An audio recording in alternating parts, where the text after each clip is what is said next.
दिन होना चाहिए मंगलवार। कौन सा दिन होना चाहिए? जम के बोलो जरा। मंगलवार का। विवाह शादी में देरी हो रही हो, या कोई नया कार्य चालू कर रहे हो उसमें देरी हो रही हो, या कोई सर्विस के लिए नौकरी के लिए जा रहे हो और वो कार्य नहीं हो रहा हो, तो एक धतूरा, केवल एक धतूरा, उस धतूरे को फोड़कर उसके अंदर का फल निकालकर उस फल को शिवलिंग पर चढ़ाकर एक लोटा जल शंकर भगवान को समर्पित कर आइए। दिन होना चाहिए मंगलवार। कौन सा दिन होना चाहिए? जम के बोलो जरा। मंगलवार का समर्पित करो। उसके बाद में आप विवाह के लिए अगर समर्पित करें हैं तो विवाह में देरी नहीं होगी। व्यवसाय और व्यापार के लिए या नौकरी के लिए समर्पित करें हैं तो उसमें देरी नहीं। तुम जिस दिए में भगवान की आरती उतारते हो, जिस दिए से तुम भगवान की पूजन करते हो, उस दिए की बत्ती को नीचे डाल दीजिए और उस दिए को पानी की बाल्टी में धो दीजिए। कौन सी बाल्टी में? जिस बाल्टी के पानी से आप बच्चे को स्नान करा सको। महाराज केवल भगवान पर से ले जाकर, पास में से ले जाकर उस बाल्टी में थोड़ी देर डाल दो और उस बाल्टी के पानी से उस बच्चे को स्नान करा दीजिए। 15 से 20 मिनट, आधा घंटा लगेगा, बच्चे का बुखार पूरा उतर जाएगा। इतना विधान है दीप का। जब आप पशुपति व्रत कर रहे हो या कोई नियम धारण कर रहे हो या कोई आपने नियम उठा रखा है और वो कार्य आपका हो ही नहीं रहा, आपने 2 बार पशुपति व्रत कर लिए, आपने ये कर लिया, आपने प्रदोष कर लिया, आपने सोमवार कर लिया, आपने सारे अनुष्ठान कर लिए, बहुत सारे उपाय भी करे तो भी नहीं हो रहा है, तो इस बीच वाली पत्ती पर शहद लगाकर बाबा का जो शिवलिंग है उस शिवलिंग को इसको छुआ दीजिए या उससे चिपका दीजिए और उस पर अपनी हथेली रखकर कामना कर कर वापिस घर को आ जाइए। बाबा आपकी वो मुराद शीघ्र 3 महीने के अंदर पूरा कर ही देता है, ये पक्का।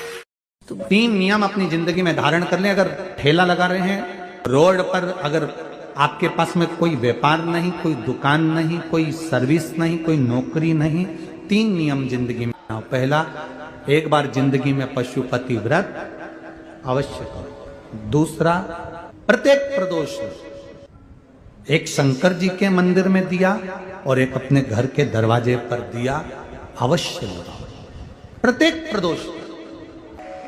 और तीसरा नियम बना लो, शिवरात्रि महीने की आती है, हर महीने की शिवरात्रि में शंकर जी के मंदिर पर दिया, बेलपत्री के वृक्ष के नीचे दिया, आंवले के वृक्ष के नीचे दिया और अपने घर के दरवाजे पर दिया। ये 4 स्थान पर दिया। प्रत्येक महीने की शिवरात्रि पर लगाना प्रारंभ करो। 4-5 शिवरात्रि निकलेगी, बाबा इशारा कर देगा और तेरी नैया पार। शिवलिंग है, जलाधारी है, पार्वती जी की मूर्त है, गणेश जी की भी मूर्ति है, कार्तिकेय जी की भी मूर्ति है, नंदी की भी मूर्ति है। तो किसी ने कहा कि गुरुजी हम जब शंकर जी को जल चढ़ाते हैं तो पार्वती जी को, गणेश जी को, कार्तिकेय जी को, नंदी को, सबको जल चढ़ाना चाहिए। शिव महापुराण की कथा कहती है केवल शिवलिंग पर आपने जो जल समर्पित करा है वो जल पार्वती जी को भी मिल गया, गणेश जी को भी मिल गया, कार्तिकेय जी को भी मिल गया। उसके सिवाय तुम्हें ये नहीं कि यहां भी जल चढ़ाओ वहां भी जल चढ़ाओ ना, केवल शंकर जी पे तुमने जल चढ़ा दिया, शिवपिंडी पर जल चढ़ा दिया, वो जल तुम्हें शंकर भगवान का चढ़ा हुआ जल सबको प्राप्त हो गया। अब उसमें तुम्हें ये नहीं सोचना कि मैंने पार्वती जी को तो स्नान कराया ही नहीं, मैंने गणेश जी को तो स्नान कराया ही नहीं, मैंने कार्तिकेय को तो स्नान कराया ही नहीं, ना ना ना। आज पंजाब की इस पवित्र भूमि पर अगर ये प्रसंग निकला है तो इसको आप अगर सुनेंगे तो आपका जीवन सार्थक होगा। शिव जी को 5 तरह से जल चढ़ाने का तरीका है। जैसे पंचामृत होता है, दूध, दही, शहद, घी, शक्कर, ये सब पंचामृत के अंतर्गत आते हैं, उसी तरह शंकर जी को 5 तरह से जल चढ़ाने का क्रम वर्णित किया गया। अब उसको समझेंगे, बहुत सावधानी से समझिएगा। पहला, जल लेकर आए, सीधे डायरेक्ट शंकर भगवान के शिवलिंग पर चढ़ा दिया, ये प्रथम जल का चढ़ाने का तरीका। दूसरा, जहां से पानी बहकर जाता है, जहां से जल बहकर जा रहा है, उसके ठीक विपरीत जल उत्तर में जा रहा है, आप दक्षिण में खड़े होंगे और दक्षिण में खड़े होकर उत्तर की ओर मुख करेंगे और शिव जी को जल समर्पित करेंगे। ये रोग मुक्ति करने वाला है और हमारे रोग पर हमें विजय प्रदान करने वाला है। ये जल चढ़ाने का तरीका। एक सीधे मंदिर में गए, लोटा भर कर जल उठाया, शिव जी को चढ़ा दिया। दूसरा जल जहां से पानी बहता है, शिव जी का चढ़ा हुआ जल जहां से बहकर जाता है, उसके ठीक विपरीत में शिव जी का जल इधर जा रहा है तो तुम यहां खड़े हो, तुम यहां बैठो, यहां मत बैठना, यहां मत बैठना, इधर बैठो। अगर रोग का निवारण है तो यहां बैठकर। तीसरा, अशोक सुंदरी से जल चढ़ाते चढ़ाते शिवलिंग तक लेकर जाना और शंकर भगवान के शिवलिंग पर पूर्ण जल समर्पित करना। यह तीसरा तरीका, यह कार्य की सिद्धता के लिए। हम जब किसी से आस ना लगाकर परमात्मा से विनती करते हैं तो वो विनती करने का तरीका तीसरा। चौथा, शिवजी पे चढ़ा हुआ जल 5 जगह पर समर्पित करना। गणेश जी, कार्तिकेय, अशोक सुंदरी, शिवलिंग और जलाधारी, ये चौथा क्रम है। और 5वां जल समर्पित करना,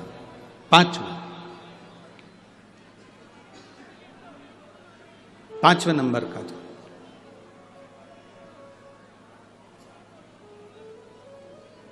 शिवजी को 5म नंबर का जो जल आता है, जो जलाधारी है, ऊपर जिसमें पानी भरा रहता है और नीचे एक एक बूंद टपकता रहता है, जलाधारी में जल समर्पित कर कर उसी जल को बचाकर अशोक सुंदरी वाली जगह पर थोड़ा सा चढ़ाकर उसी में से जल शिवलिंग पर जब हम समर्पित करते हैं तो हम जिस कार्य के लिए जा रहे हैं वो कार्य सफल हो। धतूरे का जो पुष्प है उसको 2 जगह पर समर्पित किया जाता है।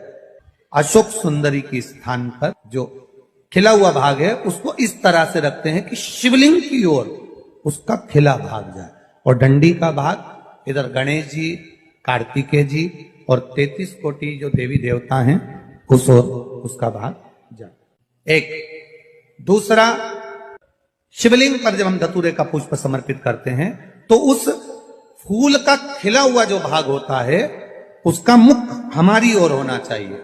बहुत अंतर है महाराज। कनेर का पुष्प इससे विपरीत में चलता है। कनेर का जो पुष्प होता है उसकी डंडी का मुख हम अपनी ओर रख लेते हैं और खिला हुआ भाग महादेव की ओर कर देते हैं। जिसका व्यापार ना चले, व्यवसाय ना चल रहा हो, बहुत ज्यादा कष्ट में जीवन निकल रहा हो और बहुत ही ज्यादा तकलीफ हो रही हो, तो धतूरे को हल्दी में डुबोकर शंकर भगवान को 12 बजे समर्पित करें। उस धतूरे को वापस उठा लाएं 5-10 मिनट के बाद, श्री शिवाय नमस्तुभ्यम बोलकर लाल कपड़े में उसको बांधकर व्यापार वाली जगह में कहीं पर भी उसको बांध दिया जाए। व्यापार पीछे नहीं हटता, व्यापार अग्रण्य भाव में बढ़ता चले जाता है। महाराज, हल्दी में डुबोना पड़ता है। जलाधारी, अशोक सुंदरी वाला स्थान, ये जो जलाधारी है, बेटियों के स्थान से जलाधारी तक जो कनेर के माला बनाकर स्पर्श कर कर लगा देता है, शिवरात्रि के दिन प्रदोष काल के समय पर उस पति पत्नी में कितना भी झगड़ा हो रहा हो, आपस में प्रेम बनना प्रारंभ हो जाता है। अदालत का केस धीरे धीरे समाप्त हो। ये भी अलग अलग होते हैं। पहला दिया होता है पणाती दिया। मैं चैनल वालों से कहूंगा, अगर आपके पास में अगर, क्योंकि हमने पहले भी कथा में कहा कि जिस जिस जगह का स्मरण कराएं उस जगह का फोटो भी आप दिखाएंगे तो उसका आनंद कथा सुनने वालों को, ऑनलाइन वालों को मिलेगा। पहला होता है पणती दिया।